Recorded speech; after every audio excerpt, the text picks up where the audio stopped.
अस्सलामुअलैकुम। Straight talk में खुश आमदीद। आपके साथ मैं हूँ आयशा बख्श। गुज़श्ता 3 दिन शहर इक़्तिदार जंग का मंजर पेश करता रहा। बानी PTI की हिदायत पर अली अमीन गंडापुर बतौर वज़ीर आला KP अपने पूरे लाओ लश्कर और सूबाई ताकत के साथ विफाक पर धावा बोलने के लिए कारकुनों को लीड करते इस्लामाबाद पहुंचे।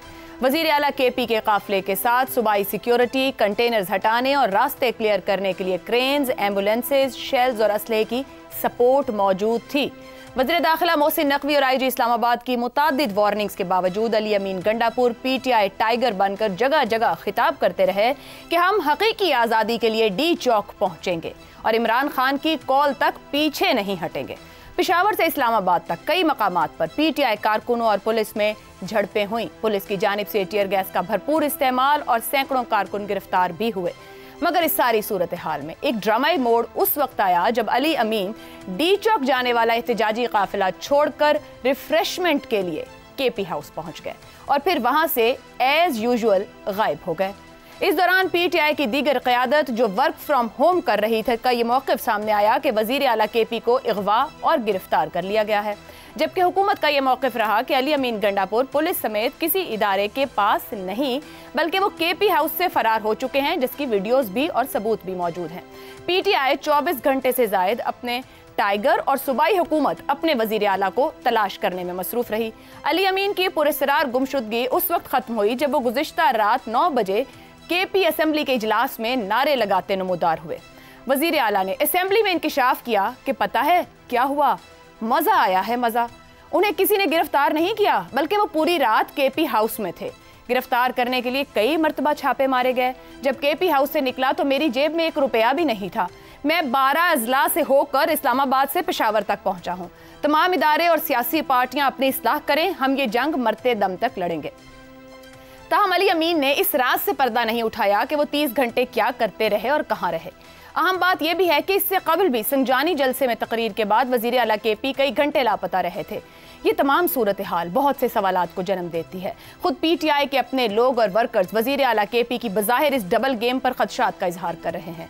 सवाल यह है कि अली अमीन इस डबल गेम से पार्टी का फ़ायदा कर रहे हैं या नुकसान? क्या बानी PTI अली अमीन की स्ट्रेटेजी पर ऑन बोर्ड हैं या फिर अली अमीन इमरान खान की एजिटेशन की पॉलिटिक्स को डेंट डाल रहे हैं? और अहम सवाल तो ये भी है कि इस 3 दिन की एक्सरसाइज के दौरान PTI की first year leadership work from home क्यों करती रही? इसी मामले पर गुफ्तगू करेंगे। पैनल में हमारे साथ हैं हसन निसार, शहजाद चौधरी, ज़ैगम खान और ख़ास तौर पर नुसरत जावेद साहब को भी हमने दावत दी है, प्रोग्राम का हिस्सा हैं। आप सभी के लिए प्रोग्राम का सवाल। गंडापुर का डबल किरदार हकीकी आज़ादी से गायब होने तक अली अमीन किसकी खिदमत कर रहे हैं? KP सूबा, PTI, बानी PTI। नुसरत जावेद साहब आपसे आगाज़ कर लेते हैं। ये जो कुछ हुआ 3 दिन और एज यूजुअल गंडापुर साहब गायब हुए और फिर नमूदार भी हुए, मगर क़यादत कोई और दावे करती रही, यहाँ तक कि UN का दरवाज़ा भी खटखटा दिया कि गुमशुदा CM तलाश करके दे दें। अली अमीन साहब क्या कर रहे थे, किसकी खिदमत में थे? अली अमीन साहब भी खिदमत तो किसी की भी नहीं कर रहे थे। अगर ब्रॉडर टर्म में बात करें तो वो डैमेज कर रहे थे, नुकसान कर रहे थे। पाकिस्तान के बारे में ये तासुर दे रहे थे कि दफाई और स्ट्रेटजिक एतबार से इंतहाई हसास पाकिस्तान का एक सूबा और एक ऐसा मुल्क जो इस्लामी जमहूरिया पाकिस्तान कहलाता है, जो फेडरेशन है, उसका सूबाई वज़ीर आला बीबी अगर if you go by the book chief executive होता है। बिल्कुल। उस सूबे का चीफ एग्जेक्टिव जो है वो 2 दिन तक लापता रहता है। इससे साबित होता है कि आइन की इन ओहदों की ये सारे नुमाइशी ओहदे हैं, वजारत आला हो या वजारत उज़्मा हो, इनके बगैर भी सूबे भी चल सकते हैं और मुल्क भी चल सकते हैं। उन्होंने ये खिदमत की है। दूसरा, मैं ज़्यादा तफसीलात पे जाए बगैर आपको इंतहाई जिम्मेदारी से कहता हूँ कि अली अमीन गंडापुर साहब पेशावर इतवार के दिन दोपहर के खाने से पहले पहुंच गए थे। दोपहर का खाना पेशावर में खाया है। वैसे आपने भी 3 बजे एक्स पे सबको बता दिया था कि वो असेंबली में नमूदार हो जाएंगे। बड़े पक्के सोर्सेज हैं आपके। सीधी सी बात है, आप आइन की किताब देखें जी, कौमी असेंबली हो या सूबाई असेंबली हो, उसका इजलास बुलाने के दो ही तरीक़े होते हैं। एक होता है कि वज़ीर आज़म या वज़ीर आला उसको सम्मन करते हैं और प्रेसिडेंट को भिजवाया जाता है। बिल्कुल।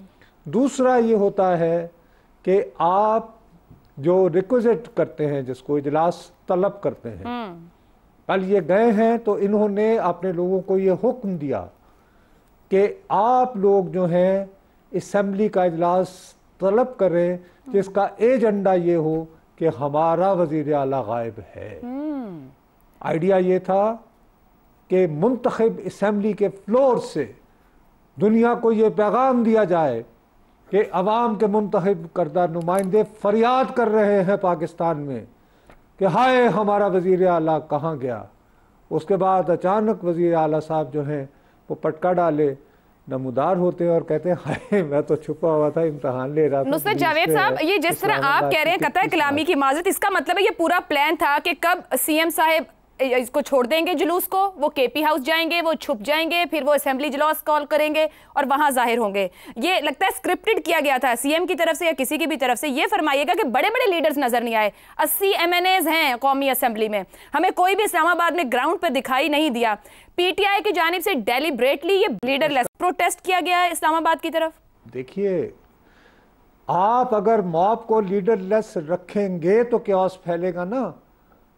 देखिए, अगर तो लीडर अगर वहाँ पे कोई मौजूद होगा, फ़र्ज़ करें असद कैसर वहाँ मौजूद हैं, बैरिस्टर गौहर वहाँ पे मौजूद हैं, उमर अयूब वहाँ पे मौजूद हैं, और कारकुन जो हैं वो मुश्तइल होकर पुलिस की तरफ बढ़ रहे हैं, तो उनको कारकुन ही कहेंगे ना, उनको लीडर कहते हैं। रुको रुको, नहीं यार नहीं नहीं, फिर वो आगे बढ़ जाते हैं लीडर हजरात, उमर अयूब टाइप के, नहीं नहीं नहीं ठहरो, मारना है मुझे मारो, पकड़ो, मेरे कारकुनों को कुछ ना कहो।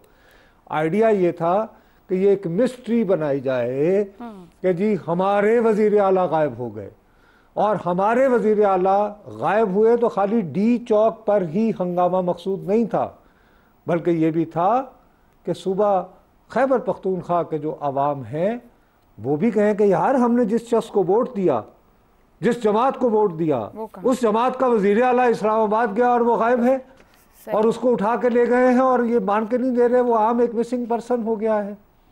So it was a very calculated game.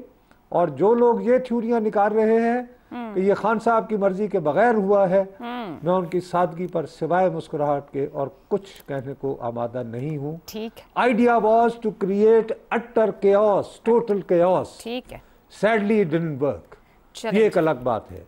वो हो। ये कि दूसरी तरफ हुकूमत जो थी वो इस बात पे तुली हुई थी कि जी हमने कोई लाश नहीं देनी है, वैसे हमने बिल्कुल कंटेनरिस्तान बनाना है। हुकूमत ने ये 3 दिन अगर किसी पे जिंदगी किसी की अजीरन की है तो मेरे जैसे आम इस्लामाबाद के शहरी की है। बाहर से आने वाले तो बहरहाल डी चौक भी पहुंच गए, और जिनको आना था वो भी आ गए, और वो आए उन मुज़ाकरात के ज़रिए जो कि सैटेलाइट फ़ोन की बदौलत हुई थी। वहाँ से रावलपिंडी में एक मकाम होता है जो उसको पत्थरगढ़ कहते हैं, वहाँ से लेफ़्ट को एक कटी सी पहाड़ी है, वहाँ से गुजरे तो फिर आप एरान एवेन्यू पहुँच जाते हैं, और वहाँ से फिर आप जहाँ चाहें लग रहा है आप भी साथ साथ ही ट्रैवल कर रहे थे। आके चल बखूबी जानते हैं आप इस्लामाबाद की मूवमेंट को। ठीक है, ठीक। हसन निसार साहब, बात हुई अब जी, आपके ख्याल में आप ये अली अमीन साहब खिदमत कर रहे हैं सूबे की, बानी पीटीआई की जिस तरीके के ये 3 दिन गुजरे और ख़ुद वो गायब रहे और उनकी तलाश जारी रही बजाय के एहतजाज होता हकीकी आज़ादी के लिए, या फिर वो इमरान खान साहब की एजिटेशन पॉलिसी में डेंट डाल रहे हैं कि एहतजाज के लिए निकलते हैं और रास्ते से गायब हो जाते हैं, और बजाय के एहतजाज हो उनकी तलाश शुरू हो जाती है। पता नहीं यार आप लोगों का, आपकी दुनिया क्या है, मतलब सियासत और खिदमत। मैंने तो जब से होश संभाला है मैंने तो उस तरह के को 2-4 पीस ही देखे होंगे, बाकी तो ये बुनियादी तौर पे अपनी खिदमत, और ये अकेला गंडापुर नहीं है बेचारा, ये जितने के जितने हैं ये बड़े महान कलाकार हैं। ये एक साथ वो संजीव कुमार ने कुछ 7 किरदार अदा किए थे किसी इंडियन मूवी में, मुझे अब याद नहीं है। ये वो संजीव कुमार हैं हमारी सियासत के, और एक बात ज़हन में रखना, he is not the only one in our politics, सारे ही ऐसे हैं। आप ठीक कह रहे हैं, मगर फिलहाल जरा एनालिसिस कीजिए इनकी कलाकारी के ऊपर। क्योंकि इनकी अपनी जमात के लोग इतना नाराज हैं इस वक्त इनसे।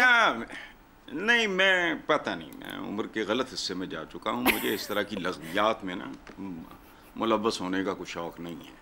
क्या है, अपनी पूरी तारीख उठा के देख लो, काफ़ी नहीं है, एक नई बात आपने निकाल ली है बीच में। मैंने कहा निकाली है हमारा। वो जो इस्लामाबाद से वो चले थे पेशावर से, वो डी चौक नहीं पहुंच सके, अगर हाथ लगाया है तो वो कह रहे हैं 12 जिलों से होके मैं वापस पेशावर पहुंचा हूं, जबकि इस्लामाबाद से केपी दाखिल होने में चंद मिनट लगते हैं। जब पता नहीं, सवाल भी इंस्पायर करे तो बंदा फिर उसका जवाब देता है। ये कुछ सवाल है, इट्स नॉट रियली। लगता है आपको गंडापुर साहब पे सवाल पसंद नहीं ये बंदा एक मिनट नहीं, ये बात नहीं, ये वो आदमी है जो कमसिन बच्चे के साथ एक SUV में बैठा, तस्वीर छपी जब ये इक़्तिदार में थे और लोगों ने एतराज़ किया तो जवाब पता क्या था? पता नहीं आप में से किसी को याद है नहीं, कि बेटा भी मेरा, गाड़ी भी मेरी, ज़मीन भी मेरी। तो ये इनका कोई लेवल लूबल नहीं है। हसन साहब ये नहीं करें, अब लेवल नहीं है। वो चीफ मिनिस्टर है खैबर पख्तूनख्वा के, जो कि खुद कितना अहम सूबा है इस वक्त दहशतगर्दी के मामलात हैं और मनसब नहीं, मनसब नहीं, it's not important, it's the man, individuals. यहाँ तो वजीर आजम भी है, क्या ख्याल है? वहाँ क्या दंदल पड़ती है बात करते हुए? करें, बिल्कुल करें, लेकिन वजीर आजम को इस किस्म की तो गुफ्तगू नहीं कर रहे जिस तरह खुद वजीर आला अपने ऊपर बात कर रहे हैं असेंबली इजलास में खड़े होके। नहीं, वो छोड़ें यार, अपने भागने पे खुद हंस रहे हैं, छुपने पे खुद हंस रहे हैं। It's the same lock stock and barrel, it's the same kind of material. Pakistan के मुकद्दर में लिखा गया, इसीलिए यहाँ ठीक है। जो को बेहतर है 5-7 उनके नाम ले दें, बेहतर हैं। यहाँ तो टीटियां भी गई तो फलां केसेस भी गए, तो पता नहीं क्या क्या हो जाता है यहाँ। चले शहजाद साहब से पूछ रहे थे आप you guys take everything very seriously. ये आईन है, ये जो सीरियसली ले, निजाम चल रहा है हसन साहब, एक निजाम चल रहा है, 25 करोड़ का वो निजाम जिम्मेदार है और जवाबदेह है। माशाल्लाह, ठीक है माशाल्लाह। शहजाद साहब, ओके थैंक यू। शहजाद साहब, अली अमीन गंडापुर साहब फुल टाइम वजीर आला हैं, उन्होंने ओथ उठाया हुआ है, पार्ट टाइम PTI के टाइगर हैं। चले जो भी जिम्मेदारी जब भी अदा करें मगर भरपूर नियत से अदा करें। क्या सूबे और पार्टी दोनों को नुकसान पहुंचा रहे हैं? किसके लिए कब क्या कर रहे हैं वो? देखिए, आपने कहा डबल किरदार है, मेरे हिसाब से तो उनके 4 किरदार हैं। 4? एक तो सूबे के सरबराह का आपने जिक्र कर दिया, और बहुत मुश्किल सूबा है, वहां पर गवर्नेंस मुश्किल है, वहां पर लॉ एंड ऑर्डर का मसला है, वो बता दिया, पहले बात होगी उसके ऊपर। उसके बाद पार्टी का चेहरा भी है जो कि नॉमिनेटेड चेहरा है। इमरान खान ने बोला है कि मेरी गैर मौजूदगी में आप पार्टी का चेहरा है। वो जहां पर नहीं पहुंचते वहां पर जो शो होता है वो बिल्कुल माठा हो जाता है, वो पहुंच जाते शो में जान आती है। तो ये भी एक हकीकत है। और इस वक्त PTI की अगर किसी तरह की ये जो एजिटेशनल सियासत है, एहतजाजी सियासत है, उसका चेहरा अली अमीन गंडापुर है। वो आए तो काम बनता है, वो ना हो तो काम बनता ही नहीं है, जिसमें लाहौर और संजानी के अंदर फर्क देखा गया। तीसरा, ये एक राबते का वाया मीडिया भी है। अली अमीन गंडापुर राबता रखता है मुख्तलिफ लोगों के बीच में, interior, law and order, security, इस तमाम डायनामिक्स के अंदर चीफ मिनिस्टर का रोल तो अपने तौर पे इतना अहम है। और चौथा, रियासत को जब मुश्किल पड़ती है, रियासत की मुश्किल के अंदर उनके काम भी आते हैं। अब 3 और ऐसे ऐलानात हैं उसी इतवार के, यानी ये जो कल इतवार गुजरा है, जिसका शायद हमने सुना हो, गौर ना किया हो। एक था इरफान सिद्दीकी साहब का, जहां उन्होंने कहा ये किसने कहा है कि 26वीं तरमीम पोस्टपोन नहीं हो सकती पार्लियामेंट से। यानी एक चेंज ऑफ अप्रोच थी कि 26वीं तरमीम को एक मुख्तलिफ हम बाद में भी ला सकते हैं, एक ये नहीं कहा कि इसी महीने आनी चाहिए। ये उनका स्टेटमेंट है। दूसरी बात, मरियम नवाज और अपना अता तारड़ साहब ने मुख्तलिफ जगहों पे मुख्तलिफ औकात में कल ही के दिन में ये कहा, यानी जैसे होता है ना क्लोजर ले आना, before it was announced that the entire thing is closed. उस वक्त तक तो यही शोर था ना कि अली अमीन गंडापुर गायब है, लेकिन ये क्लोजर ले आए। मरियम नवाज साहिबा ने कहा कि एक दहशतगर्द जमात है, इसको वो अब इसका हाल करना चाहिए कि इसको समझ आ जाए, इन्होंने तमाशा बनाया हुआ है, इनको पता नहीं है, वगैरह वगैरह। और अता तारड़ साहब ने जो कहा वो हमारे सामने। तो कहने का मतलब ये है कि 3 मुख्तलिफ किस्म की चीज़ें ऐसी इंडिकेट कर रही थी जैसे कि क्लोजर ऑलरेडी हो चुका हुआ है, और मैं ये इतवार की सुबह से लेकर दोपहर तक की बात कर रहा हूँ। दूसरी बात, अगर मिसाल के तौर पे जो हुआ बहुत अच्छा हो गया, क्योंकि अगर टकराव था रियासत का और अवाम का, तो उसमें ये याद रखें कि हमेशा रियासत ही हारती है। जब अली अमीन गंडापुर ये तमाम सिक्योरिटीज के बावजूद डी चौक लोगों को लेके पहुंच जाता है, आम आवाम को। उसके लीडर वहां मौजूद नहीं थे, लेकिन वो ले आता है लोगों को और लोग पहुंच जाते हैं। तो इसका मतलब है कि जो रियासत पुटअप कर रही थी डिफेंस के तौर पे, और ये सबक है जो कि तारीख से सीखना चाहिए कि जब रियासत और अवाम आमने सामने होते हैं तो रियासत जीत के भी हारती है, बल्कि हमेशा हारती है, और अवाम हमेशा सुरखरू होते हैं और जीतते हैं। अच्छा, अब आ जाइए कि अगर इसे हल हासिल क्या हुआ। दो चीजें और बयान करूंगा, लेकिन उससे पहले अगर मिसाल के तौर पे कोई ये निकल आए सारी इस बहस में से, सारी गुफ्तगू में से, इस सारे तजर्बे में से, कि 26वीं तरमीम है, इसको हम पोस्टपोन कर रहे हैं कुछ अरसे तक, और ये भी कह दिया जाए कुछ अरसे तक, हफ्ते 4-6 दिन के अंदर, कि चीफ जस्टिस मंसूर अली शाह को चीफ जस्टिस नॉमिनेट कर दिया जाता है, और ये जो 26वीं तरमीम है ये लेट आएगी। और तीसरी बात ये भी कह दिया जाए कि पीटीआई जो है ये नहीं करेगी कोई ऐसा एहतजाज, ऐसा जलसा, जब तक एससीओ की जो प्रोसेस है ये पूरी कंप्लीट नहीं हो जाती। तो फिर तो ये विन विन सिचुएशन हो गई ना। अगर ऐसी चीजें निकल आती हैं तो ये तो फिर एक ठंडा ठार, इस गरमाइश के ऊपर एक ठंडा ठार, एक एहसास दिलाने वाली बात है, तो इसको ठंडा कर देगी, स्ट्रीट को ठंडा कर देगी। तो ये तो बड़ी अच्छी बात हो जाएगी। पाकिस्तान यही चाहता है, इसी तरीके से आगे चलना चाहते हैं। दूसरा, रियासत के सीखने की बात क्या है इसके अंदर, कि अवाम के सामने इतनी आसानी से मत आओ, अच्छी बात नहीं होती। अगर रियासत और अवाम टकराएंगे, मैंने पहले भी कहा, तो रियासत ही हमेशा हारती है, जीत के भी हारती है। नंबर 2, पीटीआई को यह पता होना चाहिए कि ये खेल तमाशा ज्यादा देर चल नहीं सकता। You can't play games with people. लोग अब आपसे सवाल करेंगे इन चीजों के ऊपर, भले आपने बड़ा कुछ रास्ता निकाला हो किसी तरीके से कोई चीजें हासिल करने का, लेकिन जब तक आप खुल के सामने बयान नहीं करेंगे और नैरेटिव आपका वही कॉन्फ्रंटेशनल नैरेटिव लेके चलोगे, जबकि अंदर तक खाने आप मिल मिला के मामलात को सुलझाने की कोशिश कर रहे हैं, तो फिर जो आपके फॉलोअर्स हैं ये कब तक आपके खेल के अंदर, ये जो होता है ना रोज शेर आया, ये शेर से जब तक आप कुछ करवाओगे नहीं ना, उस वक्त तक फिर लोग आपको छोड़ देंगे और कहेंगे कि ये शेर आया वाली कहानी है। तो पीटीआई को जरूर इसका नुकसान पहुंचेगा, जो बावजूद इसके कि जो गेम्स वो अंदर चलती हैं, उसके जो नताइज होते हैं वो पाकिस्तान की रियासत और अवाम और मुल्क के हक में। ठीक हो गया। ज़ैगम साहब, गंडापुर साहब तो ना पहुंच सके, उनके अभी भी वारंट गिरफ्तारी जारी है, मगर खान साहब की दोनों बहनें एक रोजा जिस्मानी रिमांड पर हैं इस वक्त। गंडापुर साहब को सेफ एग्जिट दिया गया आपके ख्याल में? वो केपी हाउस में मौजूद थे, इतनी सख्त सिक्योरिटी, खुद विफाकी हुकूमत की तरफ से बार बार वार्निंग्स दी गई, बताया गया कि कितना ज्यादा वो इस वक्त मॉनिटर कर रहे हैं, सीसीटीवीज हैं, सेफ सिटी है, सब कुछ। उनको सेफ एग्जिट दिया गया, या वाकई पीटीआई एक और 9 मई की तरफ बढ़ना चाह रही है, मुजाहिमत को एक्सट्रीम पे ले जाना चाह रही है, लीडरलेस लग के लोगों को बाहर निकाल के? पहले तो आयशा, मैं बहुत मायूस हुआ हूं कि आप उनकी करामात से मुतासर ही नहीं है। हाँ? और सवालात उठा रही हैं। कौन सी करामात? इकबाल ने कहा है कि जहां में अहले ईमा सूरत खुर्शीद जीते हैं, इधर डूबे उधर निकले, उधर डूबे इधर निकले। वो देखें, मारगला में गायब हुए और पेशावर से निकले, और मारगला से जो वाहिद सड़क जोड़ती है केपी को, वहां मैं भी एतवार को सेपहर को गया, और उसी वक्त उस सड़क को खोला गया था। उससे पहले वो सड़क बंद थी, उन्हीं के लिए खोली गई, और कहा जा रहा है कि उसी सड़क से ही वो गए थे। देखिए, वो डी चौक नहीं गए जी। इस पूरे अमल में जो अच्छा फैसला था उनका, वो यही था। अगरचे इसी फैसले पर पार्टी भी उनसे इंतहाई बरहम है, कम से कम वर्कर बहुत नाराज हैं और मुखालिफ भी उनका ठट्ठा उड़ा रहे हैं। आर्टिकल 245 इस्लामाबाद में लगा हुआ है, डी चौक में फौज मौजूद है, और एक सूबे का चीफ एग्जीक्यूटिव अगर ऐसी जगह पे मुजाहरा करने पहुंचता है जहां फौज है और फौज के आमने सामने आता है, तो ये पाकिस्तान की फेडरेशन के लिए मेरे ख्याल इससे बुरी खबर नहीं हो सकती थी। ज़ैगम साहब, तो गंडापुर साहब चले क्यों थे हजारों लोग लेकर? क्या विकेट के दोनों तरफ खेल रहे हैं? जी देखिए, बज़ाहिर ये लगता है कि ये तय हो गया था उनके यहां आने से पहले कि क्या फेस सेविंग दी जाएगी और किस तरीके से इस मामले को ख़त्म किया जाएगा। शहजाद साहब ने कुछ मुमकिन जो रियायतें हैं उनकी तरफ भी इशारा कर दिया। तो पार्ट 1 था जिसमें वो निकले थे, जो बहुत काबिल एतराज़ बात है, जिस तरीके से उन्होंने वसाइल इस्तेमाल किए, जिस तरीके से उन्होंने एम्बुलेंसेज इस्तेमाल की, जिस तरीके से उन्हें डिज़ास्टर से यानी कुदरती आफात से निपटने के लिए जो मशीनरी दी गई है उसको इस्तेमाल किया, वो पार्ट 1 था। और पार्ट 2 ये था जो डी चौक में उन्होंने जमा होना था।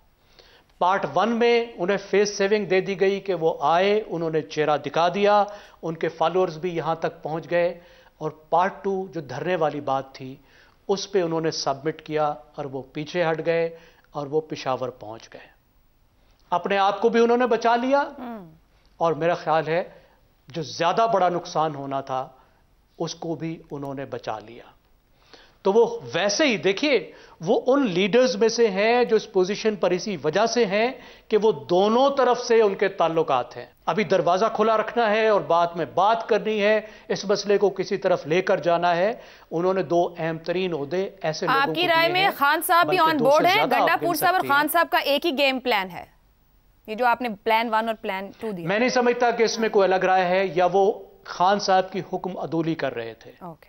वो जो कुछ कर रहे थे वो खान साहब की मर्जी से कर रहे थे। तो यूं कह लो पर्दे के पीछे खान साहब और गंडापुर साहब एक हैं, पर्दे के उधर जहां कारकुन और अवाम है वहां पे तस्वीर और है और पर्दे के पीछे तस्वीर और है।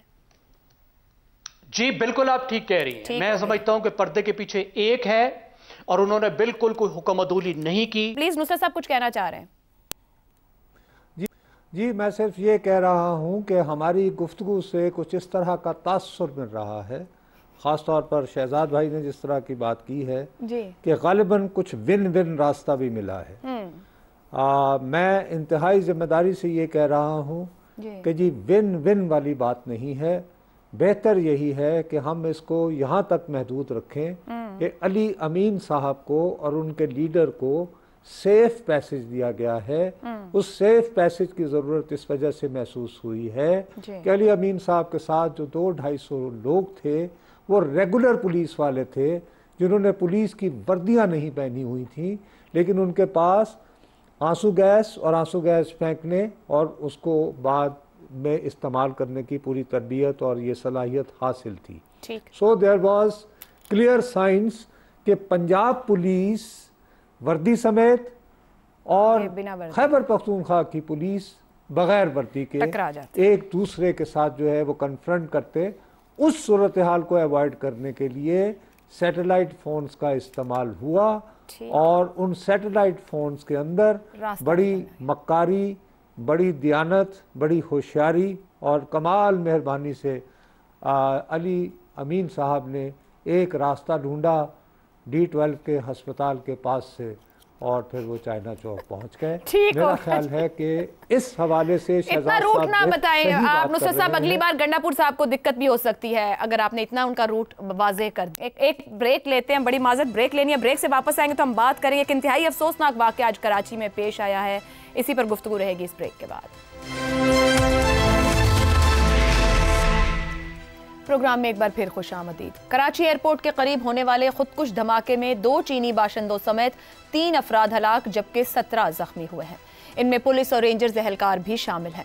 सूबाई वज़ीर दाखिला ज़ियाउल हसन लंजार ने मीडिया से गुफ्तगू में बताया कि इस हमले से मुताल्लिक कोई पेशगी इत्तला नहीं थी। हमले पर चीन की जानिब से गहरे दुख का इजहार करते हुए पाकिस्तान से इमरजेंसी प्लान नाफिज करके धमाके की जामे तहकीकात का मुतालबा किया गया है। पाकिस्तानी दफ्तर खारजा ने कराची में होने वाले इस धमाके को पाक चीन दोस्ती पर हमला करार देते हुए जिम्मेदारान को कटहरे में लाने के अज़्म का इजहार किया है। दफ्तर खारिजा के मुताबिक बुज़दिलाना हमले में मुलव्विस मजीद ब्रिगेड समेत तमाम जिम्मेदारों को इंसाफ के कटहरे में लाया जाएगा। जबकि वज़ीर आज़म शहबाज शरीफ ने भी जाँ बहक और ज़ख्मी होने वालों के अहले खाना से दुख का इजहार करते हुए चीनी बाशिंदों की सिक्योरिटी बेहतर बनाने के अज़्म का इयादा किया है। ये हमला एक ऐसे वक्त में हुआ जब पाकिस्तान में शंघाई ताउन तंजीम का इजलास होने जा रहा है। 11 साल बाद चीनी वज़ीर आज़म भी पाकिस्तान आ रहे हैं। पाक चीन इक़्तिसादी राहदारी काफ़ी हद तक मुकम्मल हो चुकी है। पाकिस्तानी मईशत बेहतर हो रही है। सरमायादार पाकिस्तान में दिलचस्पी दिखा रहे हैं। ऐसे वक्त में यह हमला पाक चीन दोस्ती को नुकसान पहुंचाने की कोशिश है। शंघाई ताउन तंजीम के सरबराही इजलास का पाकिस्तान में इनेकाद इंतहाई अहमियत का हामिल है। समिट में रूस, चीन, किर्गिस्तान और भारत समेत कई सरबराहान मुमलिकत शिरकत कर रहे हैं। चीन के वज़ीर आज़म का 11 साल बाद पाकिस्तान का दौरा अहमियत रखता है। पाकिस्तान को करीबन $25 अरब के 25 मंसूबों में सरमायाकारी की डील्स मिल सकती हैं। कर्जों का बोझ उतर सकता है और बिजली भी सस्ती होने का इम्कान है। मगर अब हालात क्या रुख लेंगे, इसी पर गुफ्तगू रहेगी। पैनल में हमारे साथ मौजूद हैं शहजाद साहब, जैगम साहब, नुसरत जावेद और हसन निसार साहब। सवाल आप सभी के लिए, कराची में चीनी वफ्द की गाड़ी पर खुदकुश हमला पाक चीन दोस्ती पर है दफ्तर खारजा। शंघाई ताउन के इजलास में एक हफ्ता बाकी, हमले के पाकिस्तान पर क्या असरात हो सकते हैं? शहजाद साहब। आयशा, एक तो नुसरत जावेद साहब का शुक्रिया, उन्होंने मेरी नॉलेज में इजाफा फरमाया। मैं एक तज्जियाकार हूँ, रिपोर्टर तो हूँ नहीं, इसलिए जो इन्फॉर्मेशन मेरी डोमेन में आती है मैं उस हिसाब से अपना अंदाज़ा लगाता हूँ। और इस नैरेटिव बिल्डिंग के जो दौर है जिसमें से हम गुजरे हैं उसमें सही इन्फॉर्मेशन का होना बहुत लाजिम है। तो मैं उनका शुक्रिया अदा करता हूँ कि उन्होंने मुझे एडिशनल इन्फॉर्मेशन अभी जो प्रोवाइड किया, उसकी बुनियाद पे मैं अपना तजिया भी इंशाल्लाह तब्दील करूँगा। जहाँ तक आपके सवाल का ताल्लुक है, देखिए ये तो हर एक को पता है ना कि शंघाई कोऑपरेशन ऑर्गेनाइजेशन जो है, एससीओ की मीटिंग, जिसका चीन एक रूए रवां है और पाकिस्तान का बहुत ही अहम मेहमान है, और उसका वजीर आजम 3-4 दिन के लिए आएगा यहाँ पर। ये तो इसी हफ्ते और इस हफ्ते के आखिर में ये काम होने जा रहा था, पूरी पाकिस्तानी रियासत जानती है। ये भी पता है कि पाकिस्तानी रियासत का दारोमदार सीपैक के ऊपर और सीपैक रिलेटेड एक्टिविटीज के साथ इकोनॉमी को एक दफा फिर पहिया तेज करने के लिए बड़ा अहम है। और ये भी पता है कि चीन बहुत सेंसिटिव है कि उसके लोगों को इस किस्म के जब दहशतगर्द हमले होते हैं तो उनके ऊपर उनकी जानें जाती हैं, उनकी सिक्योरिटी के ऊपर। अब अगर ये सब कुछ मालूम है और आपको कराची जैसे शहर में किसी चाइनीज ही लोगों को, और फॉरेनर्स भी हो सकते हैं, बाकी लोग भी हो सकते हैं, उनकी मूवमेंट जब आपने करानी हो तो क्या कोई ऐसा कंट्रोल रूम एग्जिस्ट करता है जहां पर सुबह से आपको पता हो कि आज ये मूवमेंट होनी है? तो मुझे इंटेलिजेंस की इनपुट भी आ रही हो, मुझे उस वक्त के जो रूट की इनपुट है वो भी आ रही हो, मुझे वहाँ डिसीजन मेकर भी एक ऐसा कंट्रोल रूम में बैठा हो जो मुझे ये गाइड कर रहा हो, उस टीम को जिसने इसको एस्कॉर्ट करके लेके जाना है कि अच्छा किस वक्त कहाँ पे क्या मुश्किल आ सकती है, किसने रास्ता किस तरीके से उनके लिए क्लियर किया या नहीं किया।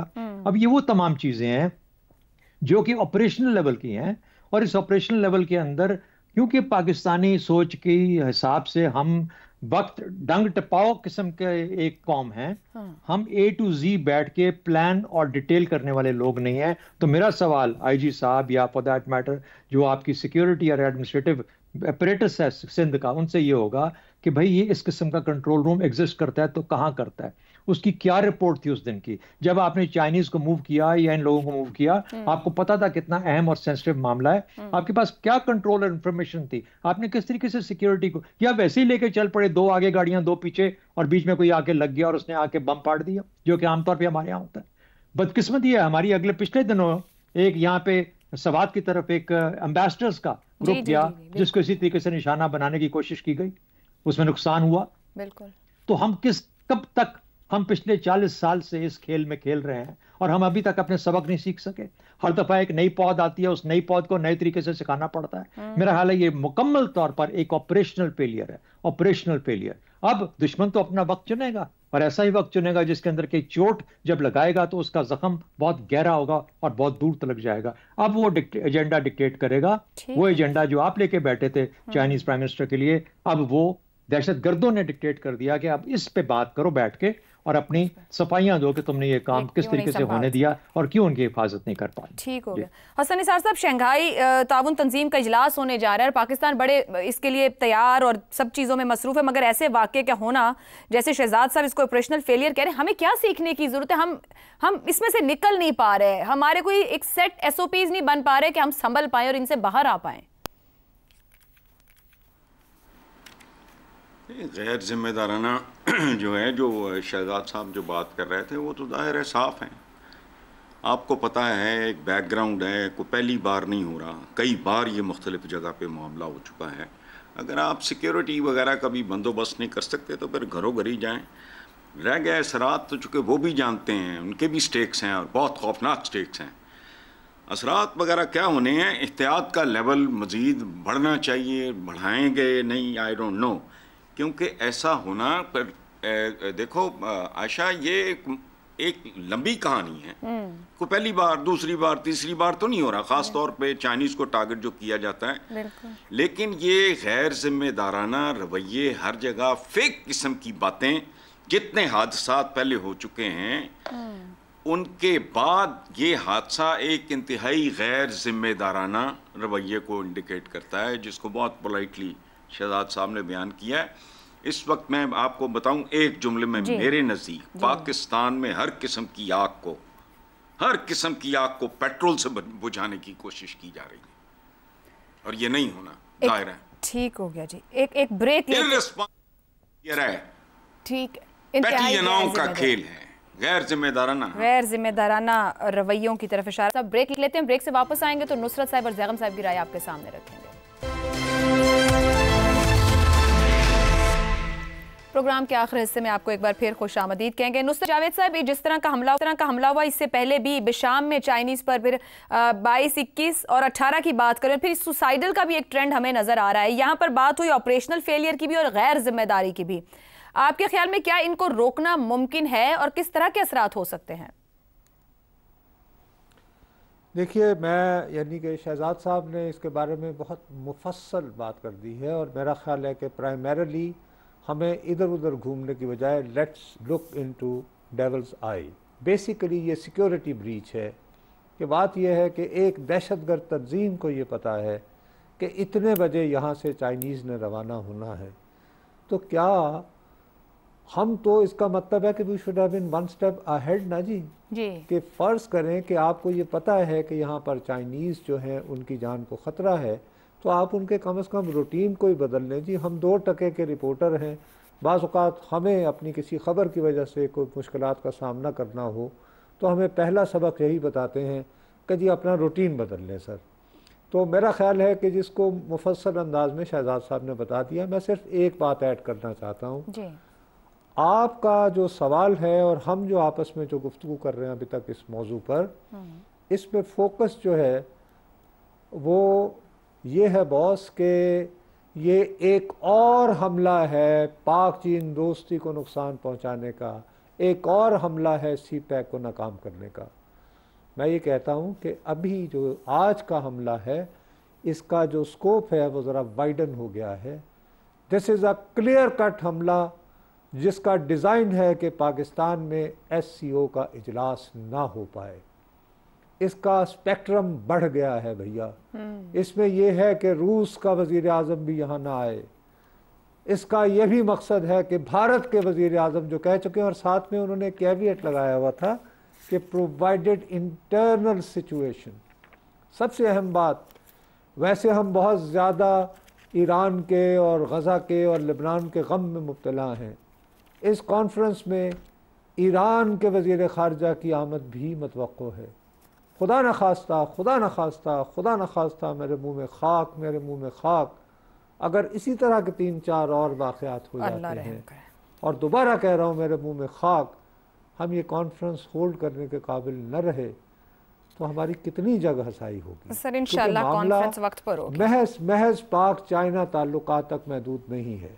तो मेरा अपना ये ख्याल है, जैसे शहजाद साहब ने कहा है, first things first of all किसी ना किसी को जिम्मेदार ठहराया जाए कि कल का जो वाकया हुआ है उसका सिक्योरिटी लैब्स का कोई तो जिम्मेदार होगा भाई। कोई एक शख्स, कोई 1-2, हमें उनके नाम ना बताएं, लेकिन ये कहें कि कुछ हमने भी अपने घर के अंदर 1-2 बंदों को जिम्मेदार ठहराते हुए कुछ यानी कोने दाएं बाएं लगा के और कोई सजा देने की कोशिश की है। ठीक है। बाकी जो भी करना है, जाहिर है ऐसी चीज़ें जो हैं वो पब्लिक प्लेटफॉर्म पे नहीं की जा सकती। और वैसे भी मैं और आप जैसे लोग जो हैं, हम सिक्योरिटी एक्सपर्ट नहीं हैं, हम सिर्फ उनके असरात को ही ज़ेरे बहस ला सकते हैं।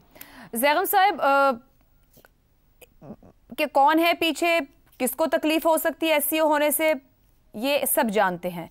इस वक्त जो हो चुका है, यहाँ से आगे बढ़ना और SCO का सक्सेसफुली होना, ये बड़ा अहम है। किस तरीके से चीज़ें आगे बढ़नी ज़रूरी है?